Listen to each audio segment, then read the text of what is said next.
Cool लंघिला समुद्र अशांत होई जनबसती आड़क माड़ी आसिला पानी। चाष जमीरे माड़ीगला लुणी पानी। ए दृश्य को टिके भलसे देखंतु दर्शक बंधु, केमिति हु हु गर्जन करी माड़ी आसुछि पानी। आउ लोके एहाकु देखि भयभीत होई गलेनी। जगतसिंहपुर जिला एरसमा ब्लॉक रो रामतरा निकटरे कूल लंघिछि समुद्र। कूल लंघी गाँ भितर को पशि आसी समुद्र पानी। भयभीत अछंती लोके। प्रति पूर्णिमा और अमावास्या तिथि रे समुद्र रे जुआर आसी थाए। लगातार समुद्र कूल लंघी गाँ भितर पशिबार लागिछि समुद्र पानी, जेउथिपाई एही समुद्र निकटरे थिबा अनेक गाँ एबे भयभीत अवस्था अछंती। गत किछि दिन भितरे समुद्र गर्भरे सियाली भ्यू टावर लीन होई जाइथिबा बेले एबे गाँ भितरे पानी पशिबा एक प्रकार लोकंक भितरे चिंता बढ़ाइछि।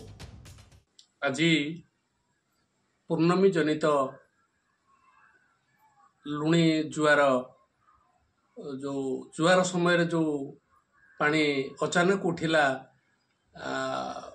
बंगोपसागर एरसमा उपकूलर समुद्र अचानक माड़ी आसिला रामतरा सन्निकटरे एक विराट महान सृष्टि होइछि। तेबे समुद्र गर्जन भୟରେ रातिरे अंचलवासी सोई पारु नथिबा बेले केही केही उच्च स्थान को स्थानांतर हेबाकु लागिलेनी।